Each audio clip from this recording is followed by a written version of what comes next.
I'm naturopathic Dr. Lauren DeVille, and you're watching a YouTube series on how to identify and remove obstacles to cure and give your body the building blocks that are necessary for you to heal yourself.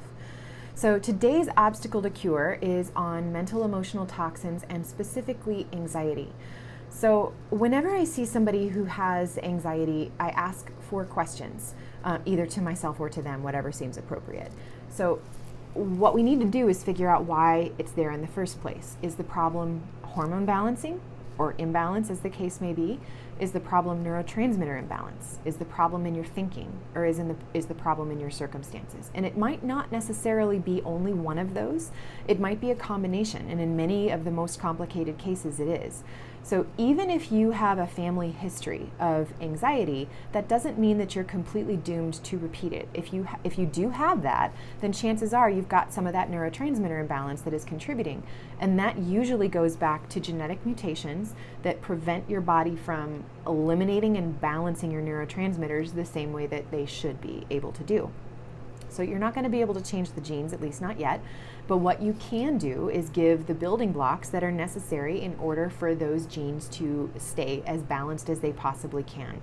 And think of it like when you're in a high stress situation, if you've got an enzyme that helps to metabolize, for instance, catecholamines, which are dopamine, norepinephrine, and epinephrine. Those are the really excitatory neurotransmitters. And the enzyme that helps to break them down is a doorway. Think of it as a doorway. It's like about this big. And all of a sudden now you're in fight or flight all the time because you're really, really stressed out because there's something external that's happening to you. So that's where the circumstances come in.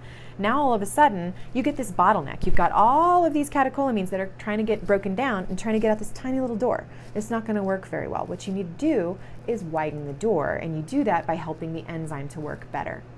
You also can do that by helping to counterbalance some of those, in this case, in this example, catecholamines with more balancing neurotransmitters like GABA and serotonin and things like that. And you can do that with the biochemical precursors. So that's the neurotransmitter piece. The circumstance piece, a lot of times people will try to balance their hormones or balance their neurotransmitters and wonder, and even try power positive thinking kind of thing, and wonder why they're still feeling anxious. And sometimes it's because anxiety is a symptom. It is telling you that something is wrong, and it might not be in any one of those things. It might be telling you that you need to get out of this circumstance.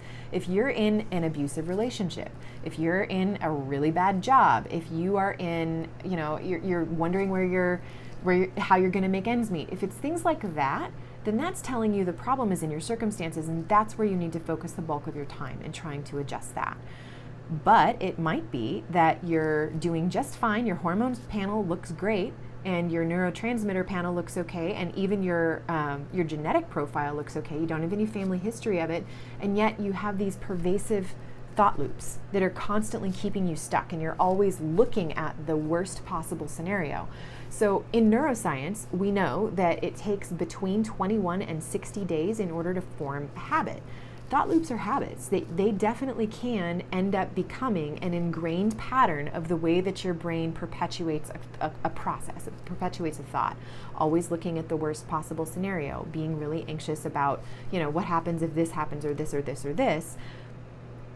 It can be that that's happening as a result of a neurotransmitter process, but you do have to also change the habit.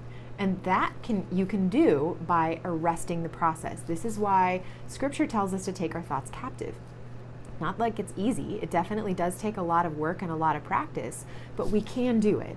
And it becomes much easier when you also have those other 3 in line. When you've balanced your hormones, and when you've balanced your neurotransmitters, and when you've addressed any circumstantial issues that are causing you problems. But we do still have that obligation to take our thoughts captive as much as we possibly can too. So it's not a single thing. And the hormones, for instance. So I see a lot of women who, around that period of menopause or perimenopause, all of a sudden start having lots of problems with emotional balancing when they never did before. So in that case, it's not a spiritual issue, it's a hormonal issue. You need to get that balanced. But it's identifying and removing those particular obstacles. And it does get a little bit trickier when you're dealing with mental emotional stuff, because it might be physical, it might be spiritual, it might be mental, it might be a combination of all of the above. So again, those questions that you want to ask yourself or have your doctor ask you are, is the problem hormonal? Is the problem your neurotransmitter balancing? Is the problem in your thinking, or is the problem in your circumstances? So I hope that's helpful to you, and I hope that you will join me in the next video.